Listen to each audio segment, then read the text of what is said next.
O Oscar, ao longo da sua história, fez várias escolhas curiosas, às vezes premiando o mais fraco entre os indicados de uma determinada categoria. E é sobre isso, um pouco sobre isso, que a gente vai falar aqui hoje no nosso vídeo no Palavras de Cinema. Eu estou falando, claro, da categoria de coadjuvante. O ator Brad Pitt, que é um astro do cinema, está indicado pelo filme Era Uma Vez em Hollywood, do Quentin Tarantino, e é o favorito. Ele já ganhou o prêmio do Globo de Ouro, ele já ganhou também o prêmio do SAG, do Sindicato dos Atores. Logo, ele é o favorito a ganhar o Oscar. Eu estou gravando esse vídeo antes da premiação, então não sei se ele vai ganhar, mas ele é, de fato, o favorito. E aqui eu faço uma provocação, começando pelo título aí do vídeo. Quando um astro ele aceita ser coadjuvante, ele ganha prêmio, né? Me parece que a indústria cinematográfica, os seus colegas atores, os seus colegas de área que atuam no cinema, deverão premiá-lo na próxima edição do Oscar. E a escolha dele de ter interpretado um coadjuvante me parece que pesou aí na votação. Tá? Eu acredito que sim, porque não é sempre, né, que um astro do calibre do Brad Pitt aceita ser coadjuvante de outro astro, aceita ser a figura segunda em uma história. E aqui ele faz isso. Digamos que o frontman da história, o principal, o cabeça, é o Leonardo DiCaprio, que também está muito bem no filme Era Uma Vez em Hollywood, e que está indicado ao Oscar de melhor ator, e o Brad Pitt como coadjuvante. Eu acredito que sim, que isso pesa, tá? Além de outras questões. O Brad Pitt no filme, ele está interpretando, ao que parece, ele próprio. Né? Um cara muito tranquilão, de bem com a vida, usando umas roupas floridas nos anos 60, final dos anos 60, onde o filme é ambientado em Hollywood, naquela Hollywood ainda anterior ao massacre promovido pelo Charles Manson, que acabou matando a Sharon Tate, pela gangue do Charles Manson, né? Lembrando que ele não estava presente nesse dia, mas havia um bando de fanáticos, e aqui eu estou contando a história real, triste, né, do assassinato da Sharon Tate. O Tarantino ele vai falar de Hollywood, de uma Hollywood ainda sonhadora anterior a esse caso, e vai chegar aí à noite do crime, digamos assim, que deveria matar Sharon Tate. Mas ele vai reverter isso, ele vai mudar isso. Eu não quero contar aqui, porque eu sei que tem gente que talvez não tenha assistido ainda o Era Uma Vez em Hollywood, mas o fato é que ele vai inserir na história um tal Cliff Booth, que é o parceiro do personagem principal, e é interpretado pelo Brad Pitt. O Brad Pitt faz o papel de um dublê do personagem do Leonardo DiCaprio. Tá? Então ele é a figura segunda, ele é o amigão, né? Ele é aquele cara que resolve os problemas para o Leonardo DiCaprio. E se a gente analisar com calma essa história, a gente vai perceber que são personalidades muito diferentes, são dois lados de uma mesma moeda. O Leonardo DiCaprio é um cara, ao mesmo tempo, vaidoso, mas inseguro. É um astro de Hollywood que está passando por um período de baixa. Enquanto que o Brad Pitt é um cara que, no fundo, ele só quer trabalhar. E, ao que parece, ele não dá a mínima para Hollywood. Né? Ele trabalha como dublê ali. Ele, digamos que quebra vários galhos do personagem do Leonardo DiCaprio. Entre eles, dirigir o seu veículo, o seu carro. Ele serve de motorista também para o personagem do Leonardo DiCaprio. Ou seja, é aquele cara que faz um pouco de tudo. E esse cara, essa figura... E, como eu disse, o Brad Pitt está muito tranquilo no papel, e ele até brincou quando ele ganhou o SAG, né, falando que parece que é ele mesmo que ele tá interpretando. Caiu na graça dos eleitores da academia. É um astro que aceita fazer um papel coadjuvante. Claro que a gente sabe que ser dirigido por Quentin Tarantino tem um peso, e o Brad Pitt disse que ele aceitou fazer o filme quando quando o Tarantino procurou. Portanto, foi uma escolha também para se trabalhar com um grande diretor. Vamos lembrar aqui que o Brad Pitt havia feito uma escolha semelhante a essa, de ser um coadjuvante no filme Queime Depois de Ler, que é um bom filme, uma boa comédia dos irmãos Coen, e ele está muito bem nesse filme também. E naquela ocasião ele foi esnobado pela academia, né? O Burning After Reading, que é um filme bem legal dos Coen, também foi esnobado pela academia e tal. Foi o filme que eles fizeram logo depois do Onde os Fracos Não Têm Vez, né? Mas o Brad Pitt estava muito bem naquele filme. Ele está muito bem naquele filme. E ele teve outros papéis superiores que foram indicados ao Oscar quando ele não venceu. Eu gosto dele, gosto bastante dele no Curioso Caso de Benjamin Button, acho que ele está muito bem. Vamos lembrar ele em 12 Macacos, por exemplo, que foi a primeira indicação dele ao Oscar, também como coadjuvante. Ali ele estava muito bem, provando ser mais do que um rostinho bonito em Hollywood, e teve ali também outras boas atuações, algumas esnobadas pela academia, outras reconhecidas. Curioso notar que nessa categoria o Brad Pitt ele é o mais fraco, na minha opinião, entre os nomeados. Mas tem uma outra questão curiosa. Ele é o único dos nomeados na categoria de coadjuvante que nunca ganhou um Oscar. E eu acho que isso pesa também. A academia pode pensar, poxa, todos os outros já ganharam, são veteranos. Vamos entregar para o rapaz, né? Rapaz, né? Não é mais rapaz. Mas chegou a hora do Brad Pitt. Então eu penso que é um prêmio para celebrar uma carreira, talvez, tá? Para celebrar um momento, não exatamente essa atuação específica no filme Era Uma Vez em Hollywood. Quero lembrar que eu gosto do filme, acho o filme muito interessante, acho que é um filme cheio de méritos. Tarantino, de novo, entrega um bom trabalho. Né? Já faz tempo que ele não entrega um trabalho ruim, na minha opinião. Acho que desde A Prova de Morte, que é um filme que eu não gosto, ele não entrega um filme ruim. Todos os últimos filmes que ele fez eu gosto bastante. E esse aqui não é diferente. É um filme muito interessante e repleto de méritos. Lembrando que concorrem com o Brad Pitt, o Anthony Hopkins, pelo filme Dois Papas, que não seria nenhuma injustiça se ganhasse, porque está muito bem no filme, interpretando o Ratzinger. Concorrem também ambos no filme O Irlandês, Al Pacino e Joe Pesci. E também concorre o Tom Hanks pelo filme Um Lindo Dia na Vizinhança. Uma outra curiosidade dessa categoria, o único personagem que não é baseado em uma pessoa real, uma pessoa que existiu, é justamente o personagem do Brad Pitt. Todos os outros são baseados em figuras verdadeiras. Lembrando, aí alguém vai dizer aqui, poxa, mas já teve outros casos de astros que aceitaram fazer coadjuvantes ou papéis menores e acabaram ganhando um Oscar? Eu me lembro de alguns casos, inclusive de indicações. Eu me lembro do caso do Tom Cruise, que foi nomeado pelo Magnolia, perdeu, ele ganhou o Globo de Ouro naquela ocasião, de melhor ator coadjuvante, mas perdeu o Oscar para o Michael Caine pelo filme Regras da Vida.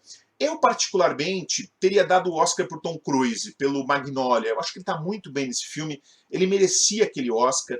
Eu ouso dizer que talvez seja a melhor interpretação da vida dele, junto com o Nascido em 4 de Julho, pelo qual ele foi nomeado também e perdeu. Então também é um caso de um astro que aceitou fazer um papel coadjuvante e não ganhou, mas chegou perto, né? Bateu na trave ali para ganhar o prêmio pelo Magnolia, que também é um ótimo filme do Paul Thomas Anderson. E ali sim eu acho que era um caso de um astro que deveria ter vencido, estava muito bem naquele papel. Eu lembro também de um personagem que deu um Oscar de coadjuvante para um astro, que foi o George Clooney no filme Siriana, A Indústria do Petróleo, que é um filme muito bom também. E naquele caso, também achei merecido. George Clooney está muito bem, engordou para fazer o papel. E é um filme que a gente tem uma certa dificuldade de encontrar um protagonista, até porque são histórias paralelas, e o personagem do Clooney tem um peso semelhante ao personagem, por exemplo, do Matt Damon, que está em uma outra história. Ali é um caso de um astro que aceitou fazer um coadjuvante, digamos assim, ou um papel com uma participação menor, com peso menor, e acabou ganhando um prêmio, aí sim ganhou o prêmio, o Oscar da Academia. Será que o Brad Pitt está ganhando um prêmio pela carreira? O Brad Pitt não é tão velho assim, eu acho que não, né? Eu acho que ele está ganhando um prêmio pelo momento. Mas a gente precisa lembrar que o Oscar tem muito isso. Às vezes, a impressão que dá é que os votantes escolhem um determinado ator, ou um determinado diretor, ou um determinado profissional, porque entende que é a hora de premiá-lo. Muitas vezes não porque ele é o melhor entre os nomeados. Esse ano, por exemplo, eu acho que o Al Pacino é o melhor dos indicados ao prêmio de coadjuvante. E seria muito justo se o Al Pacino vencesse pelo filme O Irlandês. Vamos voltar para o passado um pouquinho, falando em história do Oscar, e vamos lembrar de outros prêmios para atores que ganharam pelo momento, não exatamente ou também pela qualidade. Eu acho que às vezes tem um pouco dos dois, ganha pelo momento e pela qualidade, mas às vezes apenas pelo momento. Um caso recente que me fez questionar isso foi o caso da Julianne Moore, quando ganhou pelo filme Para Sempre Alice. Não é nem de longe a melhor interpretação da Julianne Moore. Ela foi melhor em outros vários filmes, como Longe do Paraíso, e outros, pelos quais ela também foi indicada. Ela foi indicada outras vezes ao Oscar, né, pelo filme As Horas, como atriz coadjuvante também, Fim de Caso, foi indicada também pelo Bug Nights como atriz coadjuvante, está excelente nesse filme, e naquela ocasião perdeu, e depois premiaram ela pelo filme Para Sempre Alice.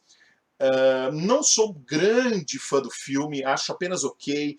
Acho que a interpretação dela tem lá os seus méritos, mas ela não era, no meu ver, naquela ocasião, a melhor escolha. Tinha Marion Cotillard concorrendo pelo filme dos Dardenne, né, o Dois Dias, Uma Noite, naquela ocasião. Tinha também concorrendo ali a Rosamund Pike pelo filme Garota Exemplar, do David Fincher, que eu acho que seria uma escolha mais interessante no meu ponto de vista do que a Julianne Moore. Mas o fato de ser a Julianne Moore, de já ter sido indicada outras vezes, pesou. E eu acredito que a Academia premiou o momento, foi um prêmio pelo momento. Um outro caso que me vem à mente também, que eu acho que a Academia premiou o momento, não dizendo que não merecia, mas é um gigante ator. Em 1982, o Henry Fonda ganhou o Oscar pelo filme Num Lago Dourado. Ele estava no fim da vida, no fim da carreira, a última atuação dele, já estava doente, e a Academia resolveu premiá-lo ali. Já havia, inclusive, dado no ano anterior um prêmio pela carreira, e depois premiou como melhor ator. Ele nem foi, né, na cerimônia naquela ocasião. A Jane Fonda recebeu o Oscar por ele. Um outro caso que me vem à mente, e que é uma boa atuação, é o caso do Al Pacino quando ele venceu por Perfume de Mulher. 1994, naquela ocasião o filme Perfume de Mulher conseguiu outras indicações, incluindo melhor filme, e o Al Pacino acabou vencendo como melhor ator, fazendo um militar cego ali na companhia de um rapaz. Mas não é a melhor atuação da carreira do Al Pacino. Eu acho que a Academia ela perdeu a oportunidade de premiar o Al Pacino nos anos 70. Ele conseguiu várias indicações em sequência, né? O Chefão 1, Sérpico, depois o Chefão 2, pelo qual eu teria dado o Oscar, Um Dia de Cão, Justiça para Todos. Nos anos 70, o Al Pacino emplacou 5 indicações ao Oscar. Não ganhou por nenhuma delas, curiosamente. E depois ganhou pelo filme Perfume de Mulher. Volto a dizer, não dá para dizer que é uma injustiça, porque ele está bem no filme. Você tinha naquela ocasião um outro grande ator que poderia ter vencido, que é o Denzel Washington pelo filme Malcolm X, do Spike Lee. Excelente atuação também, né? Uma briga de titãs ali, eu acho. Né? Denzel contra Al Pacino. 2 ótimos atores em 2 bons momentos, ótimos momentos. Uma outra questão que dá uma embolada na cabeça das pessoas é protagonista ou coadjuvante, né? Tem atuações, quando a gente assiste um filme, às vezes a gente tem a impressão de que o personagem é coadjuvante, mas às vezes ele parece protagonista. Como definir isso, né? Agora, sem falar de Oscar um pouquinho, existem alguns teóricos que dizem que um filme tem apenas um protagonista. Todos os outros personagens, na teoria, não seriam, né, seriam secundários ou coadjuvantes. E apenas um protagonista. Portanto, em alguns filmes, nem sempre é fácil, né, localizar e observar quem é o protagonista desse filme, quem que é o personagem com maior peso na história. Porque às vezes a gente é levado a acreditar num duplo protagonismo. Quando a gente pensa, por exemplo, num filme como Butch Cassidy, né, Robert Redford ou Paul Newman? Difícil, né? Acredito que o Paul Newman, mas o Redford tem um peso grande na história. Um filme como Bonnie e Clyde, né? Quem que é o protagonista? A Bonnie Parker, né? Ou o Clyde Barrow, né? Enfim, o Warren Beatty ou a Faye Dunaway? Geralmente, quem tem mais peso é aquele que faz a história caminhar, é aquele que empurra a história, né? Aquele que leva a história para frente, que faz o filme acontecer, que enfrenta os obstáculos. Teoricamente, esse é o personagem principal, é o personagem com maior peso. Mas imagina só quando você tem um filme como As Horas, por exemplo, que foi indicado ao Oscar e deu o prêmio de atriz protagonista para Nicole Kidman. Será que a personagem dela tem mais peso nessa história? Teoricamente sim, né? Porque ela é a Virginia Woolf, ela é a escritora, e o que ela escreve afeta as outras histórias desse filme, que é muito bom, por sinal, né? Do Stephen Daldry. Filmaço de 2002, As Horas. Portanto, nesse caso, dá para dizer que sim. Não pelo tempo na tela. Ela não tem muito tempo. Na verdade, o tempo dela é bem dividido com as outras. Julianne Moore, Meryl Streep, né, que são 3 mulheres em tempos diferentes. Mas aí a academia, e não a academia aqui no caso, tá? A academia premiou a Nicole Kidman, mas a academia aceitou a indicação da Nicole Kidman. O estúdio, na verdade, quem indica, né? Ela indicou a Nicole Kidman como protagonista e a Julianne Moore como coadjuvante. E muitas vezes fazem isso de propósito, sabendo que há mais chances de conseguir uma indicação. Muitas vezes, quando você indica um ator para coadjuvante, mesmo ele sendo protagonista, as chances dele ser indicado aumentam, porque às vezes uma categoria está mais concorrida que outra. Então é mais negócio apostar em uma do que em outra. O que de certa forma é um pouco injusto, né? Porque o ator ele fez um papel com um peso maior do que aquele peso que ele realmente acaba recebendo numa premiação, ou pelo seu próprio estúdio. E aí acaba sendo indicado como coadjuvante. Ou às vezes uma atuação tão boa que mesmo sendo coadjuvante, ele acaba indo para a categoria principal. É o caso do Anthony Hopkins pelo filme Silêncio dos Inocentes. O personagem dele, se você analisar a trama, tem grande importância na história. Mas os nossos olhos, o espectador, é evidente que a protagonista é a Clarice, é a personagem da Jodie Foster, que também ganhou o Oscar de atriz principal. É evidente que é ela que é a protagonista. Mas houve uma opção de indicar o Anthony Hopkins também como ator, e deu certo, ele ganhou o Oscar de melhor ator também, e é uma interpretação excelente do Anthony Hopkins como o Hannibal Lecter. Muito merecido o prêmio, não tenha dúvida, mas se a gente calcular o tempo dele em cena, eu li alguma coisa que ele deve ter algo perto de 20 minutos do filme, só ele aparece, 20 ou 20 e poucos minutos, mas o fato é que quando ele aparece, ele rouba a cena, né? Ele é espetacular. Uma outra situação, e agora eu vou voltar no passado, e aqui a gente tem tanto uma situação de um coadjuvante vencendo como protagonista, como um coadjuvante vencendo como protagonista por um momento, por um determinado momento. Em 1941, o James Stewart ganha o Oscar de melhor ator pelo filme Núpcias de Escândalo. Ele não é o protagonista desse filme, o protagonista é o Cary Grant. Tá? Tem também a Katharine Hepburn no filme. 3 gigantes em tela. O James Stewart venceu fazendo o personagem de um jornalista. Ele está muito bem no filme, mas ele é coadjuvante. Tá? Um ano antes, o James Stewart estava melhor ainda no filme A Mulher Faz o Homem, do Frank Capra. Mas 39, e aí no caso a premiação foi em 40, foi um ano fora da curva. Né? Você tinha ali muitos atores espetaculares. E venceu naquela ocasião o Robert Donat pelo filme Adeus Mr. Chips, que é um filme que eu adoro também. E o Donat está muito bem nesse filme também. Houve injustiça? É discutível. James Stewart poderia ter vencido pelo filme A Mulher Faz o Homem. Merecia, né? Não dá para dizer que não merecia. Um filmaço, e ele estava muito bem. Mas a academia não premiou ele, houve muito barulho que ele merecia e tal. E no ano seguinte, a academia entregou para James Stewart por um papel coadjuvante, mas muito bem, né? Tá muito bom no filme. Núpcias de Escândalo. Um outro caso também que dá uma certa discussão é o Maximilian Schell no filme Julgamento de Nuremberg. Filmaço, com um elenco incrível, né? Muito ator bom em cena, e o Maximilian Schell dividindo, digamos assim, o protagonismo com outros 2 atores. Tem outros 2 atores muito importantes em cena. Você tem o Burt Lancaster, fazendo o nazista, e você tem o Spencer Tracy. Esse sim é o protagonista do filme. É o verdadeiro protagonista. Aquele que nos concede um olhar, né? O juiz que está observando o caso. Mas o fato é que o Maximilian Schell está tão bem nesse filme, a atuação dele é tão forte, que a academia não teve como negar aquele prêmio para ele. E ele acabou vencendo o Oscar de melhor ator.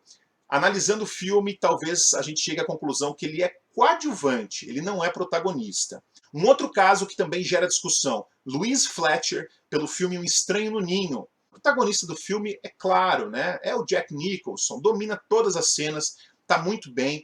A Louise Fletcher, ela tem um peso muito grande, ela faz uma vilã no filme, mas ela não aparece tanto quanto o Jack Nicholson, obviamente. Ela aparece muito menos.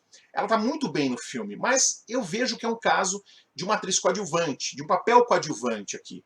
Mas também tentaram, eu acho que aí foi uma indicação do estúdio também, emplacar ela como protagonista, até porque naquele ano não havia muita interpretação com peso entre as atrizes centrais. Eu lembro da Isabelle Adjani, pela história de Adélia H., filme do Truffaut, pela qual ela foi indicada ao Oscar de melhor atriz.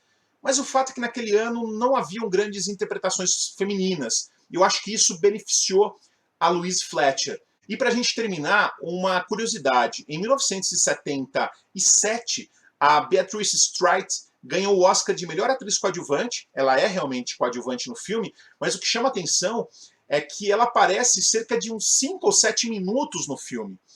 Eu, se eu não estou enganado, é até hoje o papel mais curto que valeu o Oscar a um ator ou atriz. Um caso bem curioso. Não dá para dizer que não foi justo, porque ela está muito bem, né? Ela aparece praticamente umas 2 ou 3 cenas, e a última cena que ela aparece, que é a cena em que o personagem do William Holden, que é o marido dela no filme, vai embora, ali ela tem uma interpretação brilhante, e certamente foi esse momento que lhe rendeu a indicação e o prêmio de melhor atriz coadjuvante por esse filmaço, né, essa obra de arte, que é o filme Rede de Intrigas, do Sidney Lumet. Espero que você tenha gostado do vídeo de hoje. Falamos aqui sobre atuações vencedoras ou não do Oscar em diferentes categorias. E toda semana o Palavras de Cinema sempre traz um vídeo aqui para você.